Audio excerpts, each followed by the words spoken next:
Theresa May is meeting European Council President Donald Tusk today to give him a sneak peek of the themes in her big Brexit speech tomorrow.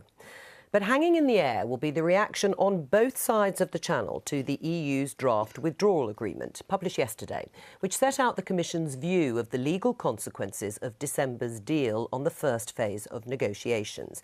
Now, it's fair to say that here in the UK, it went down like a cup of cold sick, with lots of people, and not just Eurosceptics of long standing.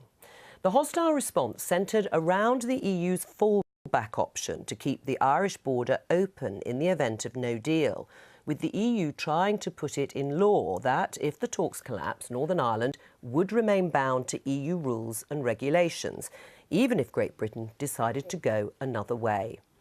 Well, yesterday at PMQs, Theresa May kicked back hard, saying no British Prime Minister could ever agree to an effective border between Northern Ireland and Great Britain. And last night, David Davis was talking tough to his Tory colleagues, saying that there was no way the UK would be handing over billions of pounds in a divorce bill until everything was agreed to the UK's satisfaction. Former Prime Minister John Major was on hand dispensing his wisdom to the government. He said that by the time Brexit happened, the electorate would have changed, so Parliament had to have a decisive and free vote now. Nobody can truly know what the will of the people may then be. So let Parliament decide, or put the issue back to the people. John Major there. And yesterday, the government also said, in an apparent U-turn, that EU citizens who come here during the transition will get indefinite leave to remain. But in a sticking point with the EU, the British government says British judges must have the final say over their rights and not the European Court of Justice. Well, to discuss all this, we're joined from Central Lobby by the Labour MP Pat McFadden, who is a supporter of the pro-European group Open Britain, and in the studio by the former Conservative leader Iain Duncan-Smith. Welcome to both of you. Pat McFadden, first of all, do you accept that there was no way the government could sign up to a deal that keeps Northern Ireland effectively in the EU? Has the EU pushed too hard?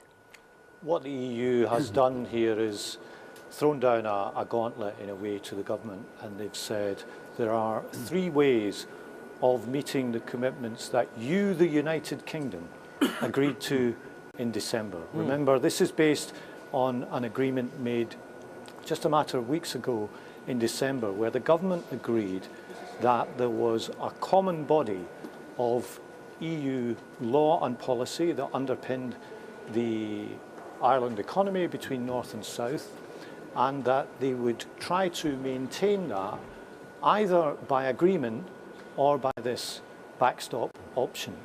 And what we can't have in this debate is the government having set out various red lines about leaving the customs union, leaving the single market, having no hard border between Northern Ireland and the Republic, and also the UK as a whole securing the exact same benefits, that's the phrase David Davis used, that when those things become difficult, that we lash out and blame everybody else. So it's for the Prime Minister now, if she doesn't like the text published by the EU yesterday, to say how she is going to square those circles and meet those commitments. Right, Iain Duncan-Smith, what is the government getting so het up about? What are you and your colleagues getting so het up about? We expected this, didn't we? That was what was going to be written down in legal text on the basis of what was agreed in December. Well, let's get this absolutely in context. This is the EU's pitch for what they believe will be the final outcome. This is one element of it, which is their view that there will be no deal, no arrangement, nothing at all. So the government's response is quite right. They've said, we don't agree with that, we don't agree that's how it'll look, and therefore we're rejecting that as a legal text that has to be agreed by both sides. But hang on, that's the fallback option. That's not all the options. I mean, what they're doing is they're setting out what was supposedly agreed in December. Isn't the real problem that actually it just wasn't nailed down, it was kicked into the long grass? No, I think the real problem here is that the EU has gone for an option which simply is absurd. And let me just complete this, OK?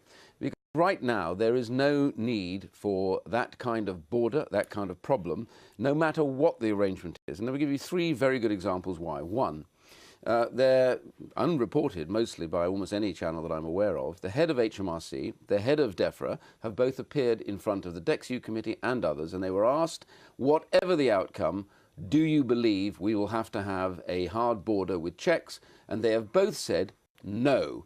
And the reason they've said that is because they believe their systems will allow them quite categorically not to do it. The second bit of that is that in the EU Parliament, they themselves have produced a report in which they said this is an opportunity for the EU to agree a form of frictionless border with the UK using the right technology that could be applied for the rest of the EU. And they've been somewhat critical of the Commission and its belief that there would have to be a hard border in Northern Ireland. Right now, we don't have one. We don't need one in the future. It's wholly feasible for us to do that. That would have been far better for them to have put forward as the final fallback option. Right. Pat McFadden, isn't Iain Duncan-Smith right in this aspect, that there is bad faith from the EU?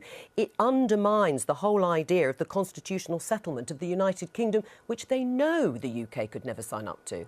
Well, let me make 2 points. The first is that we are in a unique situation historically here, because this will be the first time ever that Northern Ireland will be outside the European Union, but the Republic inside. Now, in the past, we had a situation where both places were outside the European Union before we joined, and for 40-odd years where they were both inside. So this is historically unique, and it's not simple. And secondly, this is based upon things that we have agreed. So if we don't like the way that the European Union has worded it, then the challenge is for us to come up with something convincing that can be agreed ourselves. Right, but hasn't the government put forward the idea of technical solutions? You just heard Iain Duncan-Smith citing the example of DEFRA representatives saying ways can be found, and HMRC, ways can be found, whether it is through pre-clearance or declaration before people reach that border, that you can keep it open and you can keep it frictionless. Isn't the EU using the political situation in Ireland and with the UK to beat the UK into agreeing to keep Northern Ireland, at least, in the customs union? No, there's the thigh bone is connected to the knee bone here. There is no need for a border down the Irish Sea, because the Northern Ireland question here is actually a crystallisation of the question facing the whole of the UK, which is, and this is the essential choice before us, we can either have a system of high market access with minimal barriers and all the benefits that the government says it wants to have, and that will come with high obligations to have a common set of rules. Or we can do what I think most Brexiteers seem to want, which is to have low obligations, but alongside that will come a lower level of market access. What we can't have, what is an illusion which the government must stop peddling, is to pretend that we can have exactly the same market access that we have now with a much lower set of obligations. Right. That's the reason agreement is not being reached, and we've got to get off that illusion and make the fundamental choice that the country faces. Pat McFadden calls it an illusion. Others have called it magical thinking, fairy godmother. I mean, isn't it time to accept that this mythical image that you and your colleagues have of a solution that keeps all the benefits, keeps the frictionless trade, but means we don't have to sign up to any of the laws and rules and regulations, is just gone? Let's separate two elements from this, which is really important. The first is what happens at the border. Now, what happens at the border, there is no need for any of these physical checks, for delays. Whoa. And there's a reason for that. I've given you the examples of that. There are lots of other countries in the world that have trade arrangements that don't go through this process. Well, but even Norway has a border where there is some infrastructure. That's because the EU insisted that Norway had a border. If you talk to the Norwegians, they will tell you they don't believe they need a border. But let me just... Yeah, but hang on, I'll let you come on, but first, on this thesis of yours, you can't blame the EU because there is no trust, Iain Duncan-Smith. And I put to you there's no trust because they have seen the likes of leaked letters and memos from the Foreign Secretary, Boris Johnson, suggesting a hard border wouldn't be that bad, and comparing that border, or having no border, to being the same as two London boroughs and the divisions between them. That is why they don't trust you, and you can't blame them. Look, I don't think it's anything to do with trust, actually. This is to do with... Was it helpful of Boris Johnson to... Boris was trying to illustrate the fact that the technology exists for all sorts of items to be passed through from one location to another at different levels, but at the same time to have been registered. And, you know, all of this can be picked up quite happily. Now, the point I want to make about this, you asked me this question. Yes, go on. There are two elements. The border issue is being used by the EU and by Ireland to try and force us into a position. Now, this is about negotiation, so it's not about trust. The other element that Pat was talking about just then is about market access. Look, we're leaving, and we won't have exactly the same kind of access in that one sense, but you do not know, and we do not know, and you're sitting here with somebody right now who actually is in the business of running a company and selling things. We don't know how business will react. My general view is business will continue to sell and to trade with the EU. Well, let's ask him. Our responsibility is to ensure that we have the least amount of friction in that, but the competition is up to British business, and I believe they'll meet that challenge without a single problem. Well, can you? Will you? Yes, we will. I mean, I think the whole issue is mischaracterised. Just give one example, which is we sell Kopparberg cider from Sweden, and Wetherspoon's the #1 cider in Sweden, and we sell more, or did at one stage, than the whole of Sweden combined. It's from a small town in southern Sweden. If impediments are put in the way of trade by the EU for the sake of argument, and we switch to the perfectly good cider suppliers in this country, who suffers? The answer is it's the citizens of the EU, but the people who represent them aren't elected. So unlike Iain or the Prime Minister or the other politicians you've heard from, they aren't elected.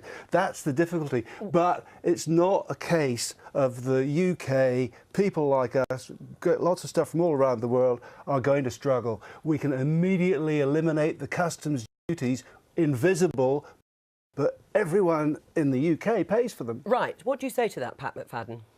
Well, you know, I'm on the Exiting the EU Select Committee that Iain Duncan-Smith referred to, and we take evidence of this all the time.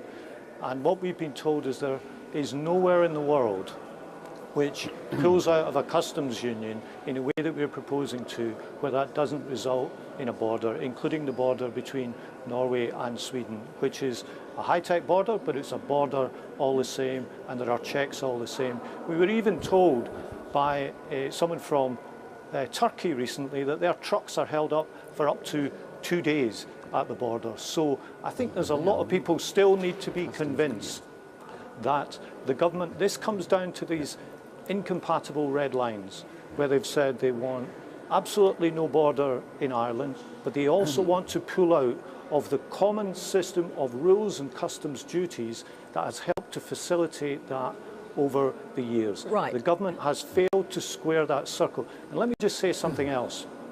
Faced with the incompatibility of those red lines, what you see from Boris Johnson and from others in recent days is comments now saying a border won't be so bad, or even worse, openly attacking the Good Friday Agreement. This is hugely irresponsible and is the result of the throwing out of these ideologically driven red lines. Iain Duncan-Smith, are you, as John Major accused you and colleagues of, boxing in the Prime Minister and making it impossible to square that circle to get a deal done? No, the Prime Minister's been very clear from day one on this when we left that she voted to remain, but she recognises the vote to leave included leaving the customs union and the single market. And let me just take Pat to task about this. Of course there is a border. The question we're talking about is it is a border where you end up as this ridiculous scenario of queues of people not being able to cross. Well, you say it's ridiculous. Hang on, what evidence have you got that it would be ridiculous?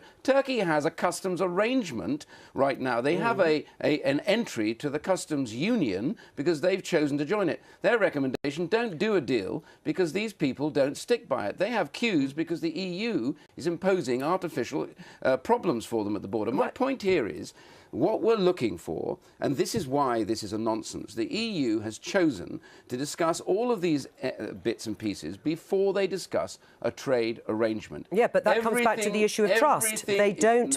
well, if David Davis, the Brexit Secretary, hang on, has said that he's going to withdraw or renege on the commitment of paying the divorce bill. Not reneging. Everything is agreed or nothing is agreed. Well, that's why they want it written down in legal text. That's what the European Union, by the way, said. And so let me just point out to you, We are in the business of only agreeing the money with them if they are in the business of doing a reasonable deal. So my recommendation is they sit down and talk about trade. And as for Pat, and there's one last point on Pat and his party, this is a party that stood at the last election saying they were guaranteeing they were leaving the customs union. They have now reneged on, or as Frank Field said the other day, ratted on that. Yeah. Those are the people Right. that voted for Right, them. just So very hardly briefly, they're Pat gonna McFadden, trust- you were also hardly ratting trustworthy. on your own supporters, Leave supporters. It is never ratting on Labour voters to put jobs and the economy first.